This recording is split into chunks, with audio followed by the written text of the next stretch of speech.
அனைவருக்கும் வணக்கம். சட்டம் கிடைத்த முக்கிய அறிவிப்பின்படி தமிழகத்தில் நாளை நாட்கள் ஏப்ரல் மாதம் 25ஆம் தேதி பல்வேறு மாவட்டங்களுக்கு கனமழை எச்சரிக்கை கொடுக்கப்பட்டனர். குறிப்பாக எந்த மாவட்டங்களுக்கு கனமழை பெய்யக்கூடும் என்ன முக்கியமான அறிவிப்புகள் தற்போது வெளியாகுள்ளது. எல்லாமே இப்ப நம்ம பிரீஃபா பார்க்கலாம். வீடியோவை கொஞ்சம் ஸ்கிப் பண்ணாம கடைசி வரைக்கும் பாருங்க. அப்பதான் சென்னை வானிலை ஆய்வு மையம் என்ன முக்கியமான எச்சரிக்கை கொடுக்கப்பட்டார்கள் என்பது பற்றி உங்களுக்கு முழுமையாக தெரிய வரும். கனமழை எச்சரிக்கை பற்றி பல்வேறு புதிய அறிவிப்புகள் உடனுக்குடன் துல்லியமாக தெரிந்து கொள்ள நம்மளோட சேனலை கீழே இருக்கிற பட்டனை கிளிக் பண்ணி சப்ஸ்கிரைப் பண்ணிக்கோங்க. பார்த்து பெல் பட்டனை கிளிக் பண்ணிக்கோங்க. இந்த வீடியோ உங்களுக்கு பிடிச்சிருந்தா லைக் பண்ணுங்க. இப்போ வாங்க வீடியோக்குள் புகழலாம். தமிழகத்தில் கடந்த சில நாட்களாக வெயிலின் தாக்கம் படிப்படியாக அதிகரிக்கப்பட்டாலும் அடுத்த சில நாட்களுக்கு மழையின் தாக்கம் தொடரும் தற்போது அறிவிக்கப்பட்டனர். குறிப்பாக கன்னியாகுமரி, ராமநாதபுரம், திருநெல்வேலி உள்ளிட்ட மாவட்டங்களுக்கு மீண்டும் கனமழைக்கான எச்சரிக்கை தற்போது அறிவிக்கப்பட்டனர்.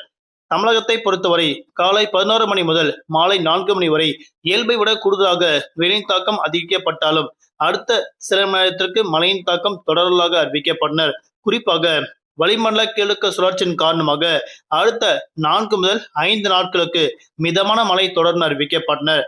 தென் தமிழக கடலோர பகுதியில் மேல் நிலவும் வளிமண்டல கிழக்கு சுழற்சியின் காரணமாகவும் சுமார் 0.9 கிலோமீட்டர் உயரத்தில் கிழக்கு விதர்பா முதல் குமரிகடல் வரை தெலுங்கானா, உள் கர்நாடகா மற்றும் தமிழகம் வழியாக ஒரு காற்றழுத்த தாழ்வு பாதை நிலவி வருவதாக அறிவிக்கப்பட்டனர். இதன் காரணமாக வரக்கூடிய ஏப்ரல் மாதம் 27ஆம் தேதி வரை மேற்கு தொடர்ச்சி மலையொட்டிய மாவட்டங்கள், தென் தமிழக கடலோர பகுதியில் குறிப்பிட்ட நிலங்களுக்கு மட்டும் மிதமான மழை தொடர்ந்து அறிவிக்கப்பட்டனர்.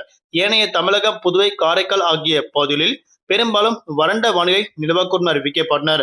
வரக்கூடிய ஏப்ரல் மாதம் 28ஆம் தேதி மேற்கு தொடர்ச்சி மலையொட்டிய மாவட்டங்கள் மற்றும் தென் தமிழக கடலோர மாவட்டங்களில் குறிப்பிட்ட இடங்களுக்கு இடியுடன் கனமழையும் பல்வேறு இடங்களுக்கு மிதமான மழை தொடர்ந்து அறிவிக்கப்பட்டனர்.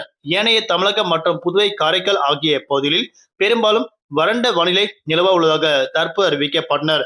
தமிழகத்தில் ஏப்ரல் மாதம் 30ஆம் தேதி வரை குறிப்பிட்ட மாவட்டத்தில் மட்டும் மிதமான மழை பெய்யக்கூடும். அதற்கு பிறகு வரக்கூடிய நாட்களில் பெரும்பாலும் வறண்ட வானிலை நிலவக்கூடும் அறிவிக்கப்பட்டனர். குறிப்பாக கடலோர மாவட்டங்களுக்கு குளிர்ச்சியான சூழல் நிலவ உள்ளதாக அறிவிக்கப்பட்டனர்.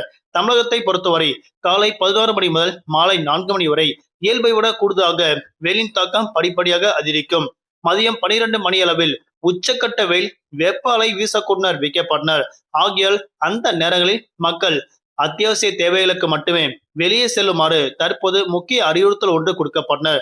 தலைநகர் சென்னை பொறுத்தவரை நாளை நாட்கள் வானம் ஓரளவு மேகமூட்டத்துடன் காணப்படும். அதிகபட்சமாக 38 டிகிரி செல்சியஸ் வரை வெப்பநிலை பதிவாகும். குறைந்தபட்சமாக 27 டிகிரி செல்சியஸ் வரை வெப்பநிலை பதிவாகும் அறிவிக்கப்பட்டனர். நாளை நாட்கள் மீனவர்களுக்கான எச்சரிக்கை. தமிழக கடலோர பகுதி, வங்கக்கடல் பகுதி, அரபிக்கடல் பகுதியில் வரக்கூடிய ஏப்ரல் மாதம் 28ஆம் தேதி வரை மீனவர்களுக்கு எந்த விதமான எச்சரிக்கை கொடுக்கப்படவில்லை என தற்போது மகிழ்ச்சி தரும் செய்தி மீனவர்களுக்கு அறிவிக்கப்பட்டனர். மீண்டும் அடுத்த சந்திப்போம். நன்றி, வணக்கம்.